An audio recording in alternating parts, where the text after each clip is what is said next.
Bonsoir, je suis Fatou, du comité Vérité et Justice pour Lamine Dieng et membre du réseau d'entraide Vérité et Justice. Comme le collectif Ayotsi n'a pas présent ce soir, c'est la première année que le réseau d'entraide participe directement à la commémoration. C'est un moment important à inscrire dans la mémoire collective et c'est notre devoir de vivants et vivantes de ne pas oublier. Mon petit frère Lamine Dieng avait 25 ans lorsqu'il a été étouffé le 17 juin 2007 par clé d'étranglement et plaquage ventral par plusieurs policiers dans le 20e arrondissement à Paris, à quelques mètres du domicile familial. C'était un jour de vote de second tour des élections législatives françaises sous Sarkozy.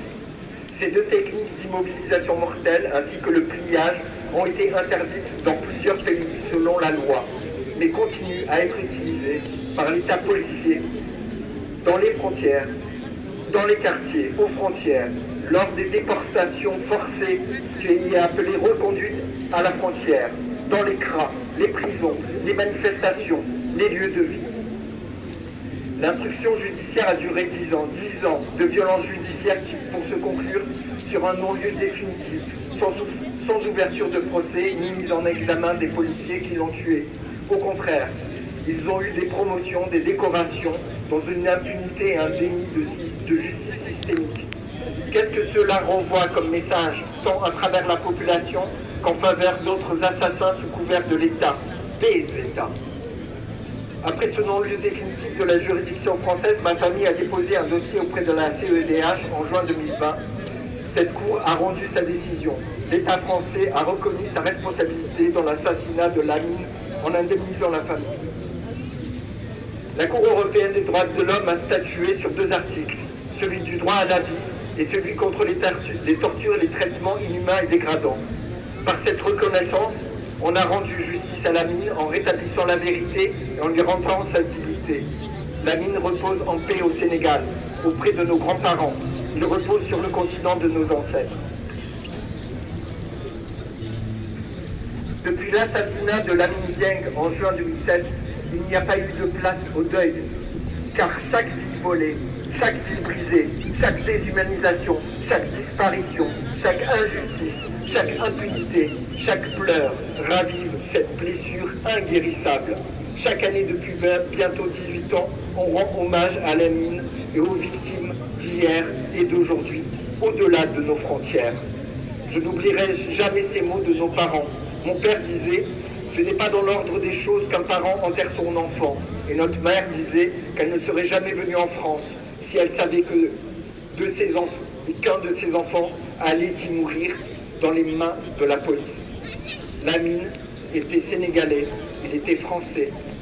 Même étant né, grandi et installé en France, il n'a pas pu échapper malheureusement à ces crimes policiers, comme de nombreuses autres victimes du racisme d'État, avec ou sans papiers coloniaux.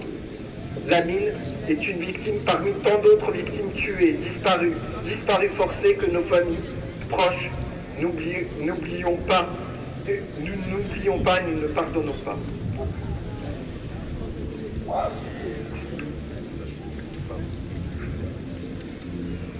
Le réseau d'entraide Vérité et Justice est le fruit de différentes rencontres à travers la France et au-delà, et les liens tissés entre les comités de victimes depuis 2007 jusqu'à aujourd'hui. Il rassemble comités, collectifs de familles de victimes, un collectif de soutien aux familles de disparitions forcées et de victimes survivantes de crimes, de violences policières, pénitentiaires, psychiatriques, et des collectifs féministes anti-répression, antifascistes, anticarcérales et anti-impérialistes. Nous nous organisons autour de différents événements de nombreuses villes, comme les commémorations, les marches annuelles contre les violences et les crimes d'État racistes, qui se déroulent chaque année le 15 mars, et aussi le 22 mars pour la marche des solidarités. Et le dernier dimanche du mois de mai, pour une marche contre les violences pénitentiaires, les conditions de détention et pour la fermeture des mitards et des CRA. Le 6 février dernier, en répondant à l'appel de Global Commémoration, nous appelons aussi à renforcer ce mouvement de solidarité et de résistance contre les morts et les mortes aux frontières, les disparus et pour la dignité. Je vais gueuler. c'est la fin, je finis en gueulant. Ni oubli, ni pardon, liberté de circulation pour toutes et tous. Hommage aux victimes des politiques migratoires. Migrer est un droit, ce n'est pas un crime. Migrer pour vivre, pas pour mourir. Les frontières tuent, l'enfermement tue, les États tuent. Vérité, justice et réparation pour toutes les victimes des frontières, de l'enfermement, de la police, de la gendarmerie et de tous les agents de l'État. Soutien aux personnes exilées et aux personnes migrantes, aux personnes avec ou sans papiers coloniaux, aux survivants et aux survivantes, aux familles endeuillées, aux familles des disparus, forcés et déportés et disparus. Soutien aux opprimés, aux mineurs isolés, étrangers non accompagnés. Soutien au collectif des jeunes du parc de Belleville à Paris et de tous les jeunes qui sont aujourd'hui à la rue, maintenus à la rue ou envoyés des enfants mineurs qui sont maltraités. Ce sont des enfants qui sont à la rue, maltraités, envoyés dans des hébergements où ils sont livrés à eux-mêmes quand ils ont un hébergement.